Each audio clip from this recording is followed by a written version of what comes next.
అందరికీ నమస్కారం. జూలై 13వ తారీఖు సోమవారం చాలా శక్తివంతమైన రోజు. జ్యేష్ఠ మాసం, మాస శివరాత్రి, సోమవారం, ఆరుద్ర నక్షత్రం, కృష్ణపక్షం, చతుర్దశి ఇవన్నీ ఒకే రోజు కలిసి రావడం చాలా విశేషం. ఈ ఒక్క రోజు 100 శివరాత్రులతో సమానం. అలాగే మళ్ళీ ఇటువంటి రోజు తిరిగి రావాలంటే 2050వ సంవత్సరంలో వస్తుంది. కాబట్టి ఎవ్వరూ కూడా ఈ రోజును మిస్ చేయకుండా ఉదయం నుంచి సాయంత్రం వరకు ఉపవాసం ఉండి, అలాగే సోమవారం తెల్లవారుజామున ఉదయాన్నే లేసి తలస్నానం చేసుకోవాలి. తల అంటు స్నానం ముందు రోజు ఆదివారం రోజే మనం తలంటు స్నానం చేసుకొని సోమవారం ఉదయం తెల్లవారుజామున లేసి తలస్నానం చేసి పూజ గదిలో శివుడు చిత్రపటాన్ని ఏర్పాటు చేసి ఇంట్లో స్ఫటిక లింగం కనుక ఉంటే స్ఫటిక లింగాన్ని పంచామృతాలతో, అలాగే దీర్ఘకాలిక అనారోగ్య సమస్యలు తొందరగా తొలగిపోవాలంటే, తిరిగి మనకు దీర్ఘకాలిక అనారోగ్య సమస్య రాకుండా ఉండాలంటే ఈరోజు స్వామివారికి నేరేడు పండ్ల రసంతో, అలాగే బొప్పాయి పండ్ల రసంతో, మామిడి పండ్ల రసంతో అభిషేకం చేయాలి.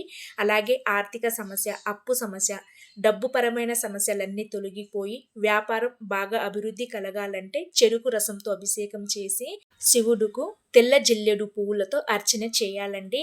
అలాగే బిల్వ దళాలు తీసుకొని గంధంతో లేదంటే సింధూరంతో శ్రీరామ అనే రామనామాన్ని రాసి ఆ బిల్వ దళాన్ని శివుడికి సమర్పించాలండి. అలాగే అష్టైశ్వర్యాలను, భోగభాగ్యాలను, సకల సంపదలను ప్రసాదించే నారికేళ దీపం. ఈ నారికేళ దీపం అంటే శివుడికి అత్యంత ప్రీతి కాబట్టి ఈరోజు శివుడు ముందు నారికేళ దీపాన్ని కూడా వెలిగించాలండి. ఈ విధంగా ఉదయం పూట ఇంట్లో పూజ చేసుకొని సాయంత్రం ప్రదోష కాలంలో దగ్గరలో ఉన్న శివ ఆలయానికి వెళ్ళి అర్చకుల చేత పంచామృతాలతో లేదంటే పండ్ల రసాలతో అభిషేకం చేసుకోవాలండి. అలాగే జాతకంలో ఉన్న దోషాలన్నీ తొలగిపోవాలంటే నవధాన్యాలతో పొడి చేసి ఆ పొడిని కలిపి ఆ నీటితో అభిషేకం చేసుకుంటే జాతకంలో ఉన్న నవగ్రహ దోషాలన్నీ తొలగిపోతుంది.